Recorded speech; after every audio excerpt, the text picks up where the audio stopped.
Shaq's Lakers against your Golden State Warriors. Season is now complete. The Golden State Warriors are the 2015 NBA champions. Their first title in 40 years.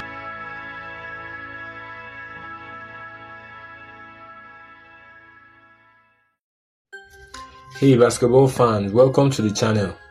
Today we are diving deep into one of the hottest debates in NBA history. Which championship team was truly superior?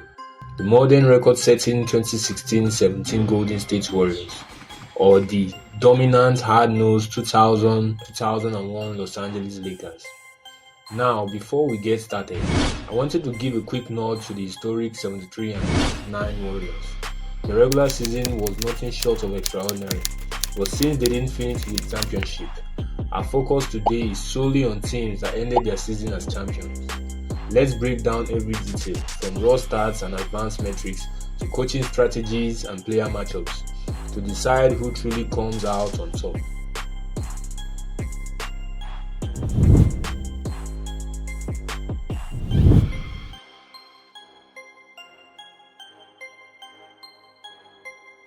Let's start with the basics.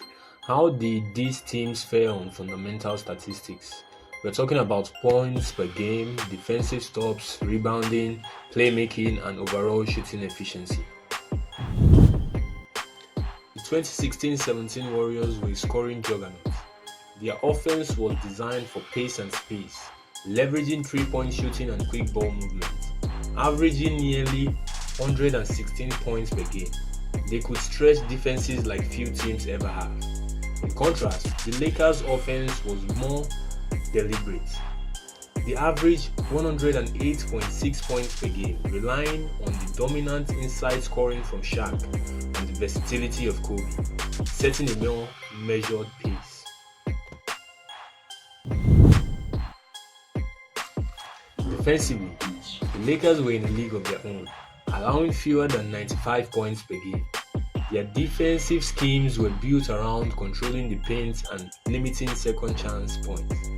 The Warriors, though active on the defensive end and employing innovative schemes, still allowed roughly 104 points per game, reflecting their high-risk, high-reward style of play. Rebounding is about physicality and timing. The Lakers had a slight edge here at 45.3 rebounds per game, largely because of Shaq's overwhelming presence in the paint. The Warriors, averaging 44 boards, excelled with team rebounding, a testament to their hustle and collective effort, despite not having a traditional dominant big man. The Warriors' style is defined by unselfish play and quick ball movements, evident in their 30.4 assists per game. They redefined offensive flow with spacing and rapid passes. The Lakers, with 23 assists per game, relied on isolation plays and set offense, emphasizing the dominant inside game of Shaq and the individual brilliance of Kobe. Steals reflect a team's defensive alertness. The Warriors' aggressive perimeter defense allowed them to notch 8.6 steals per game. However, the Lakers' interior dominance, anchored by Shaq, translated to a higher block rate at 6.6 per game.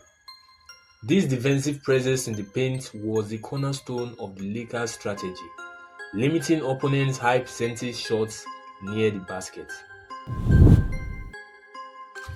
While the Warriors' efficiency was evident in their high field goal and three-point percentages, the Lakers' offensive approach revolved around dominating the interior, even if that meant lower shooting percentages from beyond the arc. Additionally, the Lakers' slightly lower turnover rates reflects their more controlled style of play, which was essential in their half-court sets.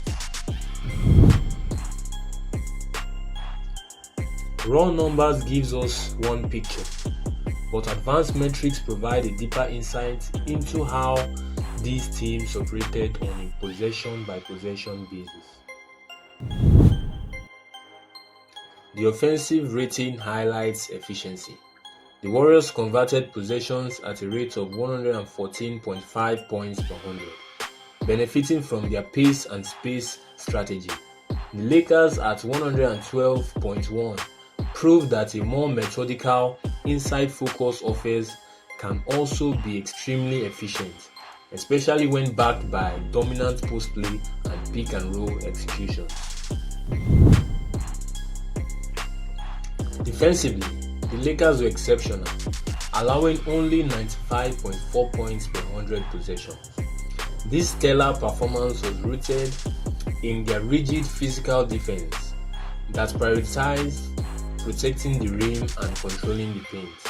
The Warriors' defensive rating of 102.3, while strong, reflects their commitment to a faster pace that sometimes left them vulnerable to mismatches in transition. Net rating is the best single number to measure overall team dominance. With a 16.7 net rating, the Lakers demonstrated an all-round superiority, balancing efficient offense with stifling defense. The Warriors' 12.2, though impressive, shows that their offensive brilliance came at the cost of defensive vulnerabilities compared to the Lakers.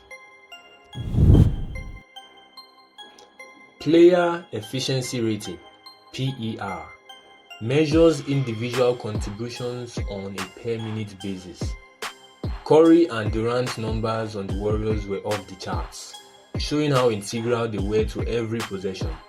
On the Lakers side, Shaq's PER of 30.0 is nearly mythical, reflecting his dominance on both ends of the court, while Kobe's all-around contributions anchored the team's success. Let's not overlook the impact of coaching. Steve Kerr and his staff implemented a system built around spacing, ball movement, and three-point shooting for the Warriors, reshaping how modern basketball is played. Conversely, Phil Jackson's leadership with the Lakers, with his triangle offense and emphasis on defense, created a culture of discipline and resilience that allowed his team to dominate in high-pressure playoff environments. Now, let's dive deeper into the player matchups that could have defined a head-to-head battle between these championship teams. Curry's transformative shooting range and ability to create plays out of nothing would stretch any defense, forcing opponents to extend and leave gaps. However, Kobe's defensive intensity, coupled with his ability to take over games in crucial moments, could neutralize Curry's rhythm. Their contrasting styles epitomize the modern perimeter game versus old-school tenacity. This matchup pits versatility against sheer physical dominance. Durant's length and scoring ability from anywhere on the floor would be a nightmare for defenders in open space. Yet, Shaq's size and brute force inside would present a massive challenge for Durant, forcing him into uncomfortable physical play inside the paint. In this duel, the outcome could very well hinge on who sets the tone in the post. Draymond Green's defensive versatility and playmaking acumen allow him to guard multiple positions, making him a critical cog in the Warriors system.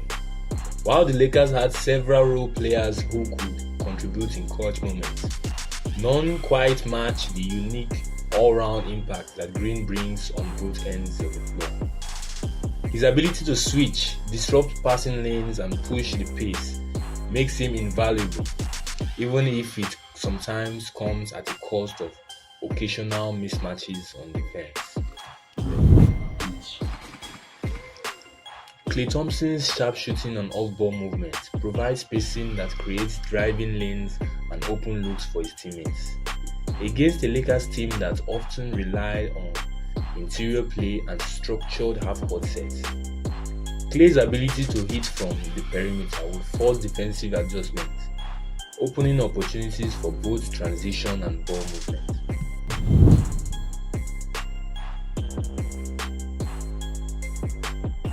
Beyond the numbers, championships are won through intangibles, experience, resilience, and the ability to adapt under pressure.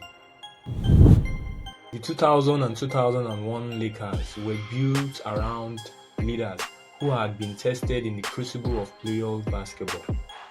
Shaq's presence in the paint and Kobe's killer instinct in clutch moments created an aura of invincibility. The ability to adjust mid-game and shut down opponents in key moments often made the difference in high-stakes environments. The Warriors, with their emphasis on pace, space, and long-range shooting, revolutionized the modern game. Yet, this style sometimes left them vulnerable defensively, especially in high-pressure playoff scenarios where every possession counts. The Lakers' traditional defense-first approach and emphasis on controlling the tempo allowed them to consistently shut down opposing offenses when it mattered most. Both teams benefited from visionary coaching. Phil Jackson's triangle offense and psychological mastery helped shape the Lakers into a resilient unit, while Steve Kerr's modern philosophies transformed the Warriors into a fast-paced, nearly unstoppable machine. These coaching nuances played a huge role in how each team prepared for and ultimately succeeded in the playoffs.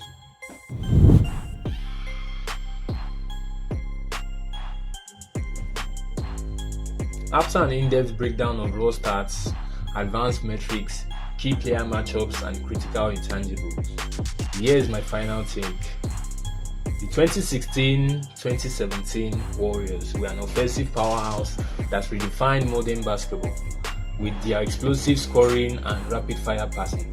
However, when it comes to championship pedigree, the 2000 and 2001 Lakers edged out as the superior team. Their balanced approach, anchored by Shaq's dominant presence, Kobe's leadership, and suffocating defensive scheme, allowed them to control the game on both ends of the court and ultimately emerge as champions. How the Warriors' innovative style has forever changed the NBA landscape. The Lakers' ability to consistently win in high-pressure championship-caliber situations makes them the more complete and battle-tested squad in this head-to-head comparison. That's our deep dive into the 2016-17 Warriors and the 2000 and 2001 Lakers. What do you think? Would the Warriors' modern offense and pace overcome the Lakers' defensive mastery and championship grit in a head-to-head battle? Drop your thoughts in the comments below. I love reading about your opinions. If you enjoyed this in-depth analysis, be sure to hit that like button, subscribe, and ring the bell so you never miss out on any breakdown. Thanks for watching. We're hitting the buzzer on this one, but there's always overtime. Peace. How would you defend against yourself? I wouldn't. I would just go home. I would fake an injury or something.